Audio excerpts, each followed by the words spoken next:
अब जैसे भगवान शिव से बड़े साधक ये नहीं हो सकते, कोई भी नहीं हो सकता तीन लोक में। और भगवान शिव को एक बार पार्वती जी ने ऐसी गलती कर दी थी कि जैसे श्री रामचंद्र जी जंगल में सीता के वियोग में घूम रहे थे और ऊपर से भगवान शिव ने प्रणाम किया, कहा ये भगवान विष्णु है नीचे।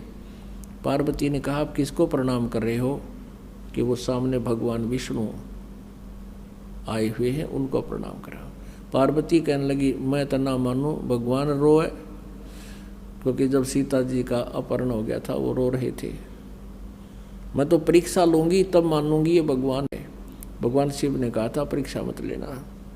जब तो मना कर दिया, लेकिन नज़र बचा कर पीछे से धोखा दे करके वो सीता रूप बना के श्री रामचंद्र जी के सामने आ गई।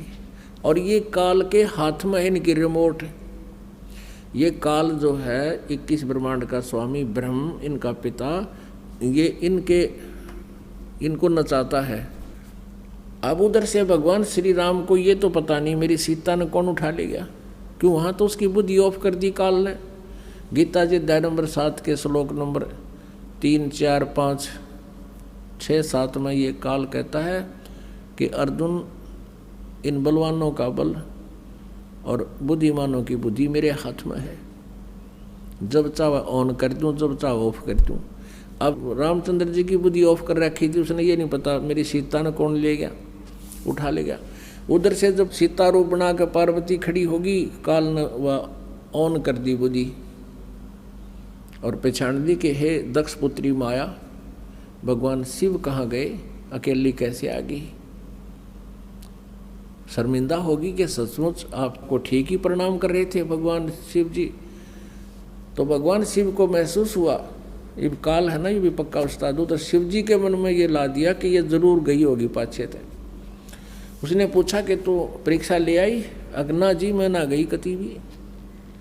शिव जी ने जान गया झूठ बोला कि नहीं, तूने परीक्षा ली है और आज से तू मेरे पत्नी रूप में नहीं रही, तू मेरे बड़े भाई की पत्नी का रूप धारण कर लिया, मेरे लिए माँ के तुल्य होगी।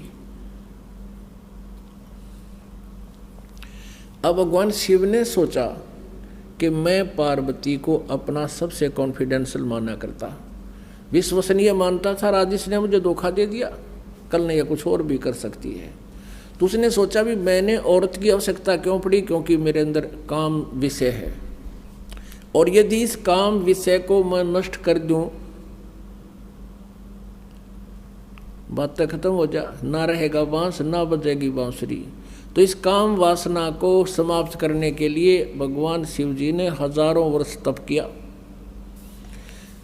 और ये मान लिया कि मैंने अपने वासना पर काबू पा लिया।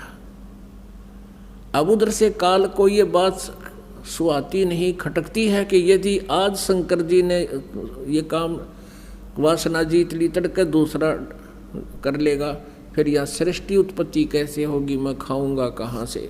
भगवान शिव जी के मन में प्रेरणा कर दी काल ने।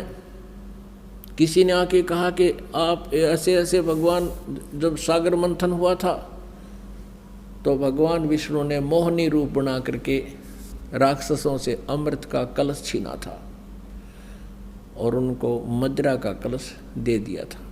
तो शंकर भगवान के मन में प्रेरणा होगी कि भगवान विष्णु जी का वो मोहनी रूप देखूंगा।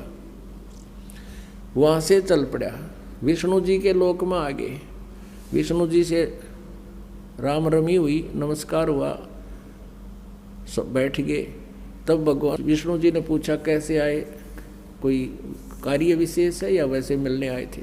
कि कार्य विशेष से आया हूँ, मैंने जब सागर मंथन हुआ था मैंने विष ले लिया था, मेरे चक्कर बन गया था और मैं आपके उस मोहनी रूप को नहीं देख सका।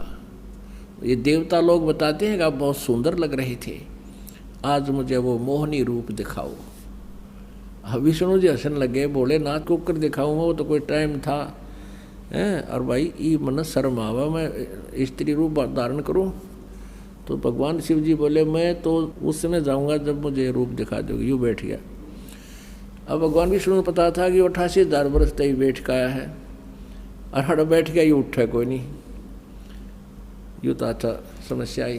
कहने लगे आप भी अच्छी बात करो हो, ऐसे कैसे बनूं बताइए इस टाइम में। यूँ कहकर अंदर अपने रेजिडेंस में प्रवेश कर गए और बाहर बरंडे में बैठे विश्व शिव जी, और सामने बहुत सुंदर स्वर्ग के हुए बाग बगीचे बिल्कुल दूर तक। उधर से अंतर ध्यान होकर भगवान शिव जी ने एक सुंदर लड़की का रूप धारण करके बाग में अर्धनग्न शरीर पर कपड़े और घूम रहे हैं। भगवान शिव जी ने इधर उधर देखा, विष्णु तो जा रहा है घर अंदर, और तू चल आगे को। अब उस लड़की को पकड़ने के लिए स्पीड खींच दी, लड़की भी आगे को चल पड़ी, और आगे जाके आड़ सी पकड़ते भगवान शिव जी ने हाथ पकड़ लिया। हाथ पकड़ते ही भगवान विष्णु अपने उसी रूप में आ गए, और न्यो बोले जिस तरह तो बॉडी बूझ बना दिया, न्यो बनाए थे मैंने, वह राक्षस बॉडी बूझ न्यो बनाए थे। अपने आत्माओं परमात्मा कहते हैं जैसे अगन काष्ठ के माही, है व्यापक पर दिखे नाही, ऐसे काम देव पर चंडा, व्यापक सकल दीप नौखंडा।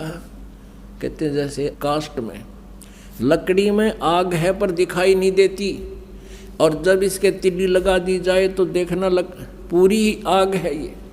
तो कहते हैं जैसे अगन काष्ठ के माही, है व्यापक पर दिखे नाही, ऐसे काम देव पर चंडा, व्यापक सकल दीप नौखंडा। अब कहने का भाव ये है कि यदि हम ये डले ढोण लगा, पहले अपनी इंद्रिया न काबू करा, तो वो भी बात व्यर्थ की पाई।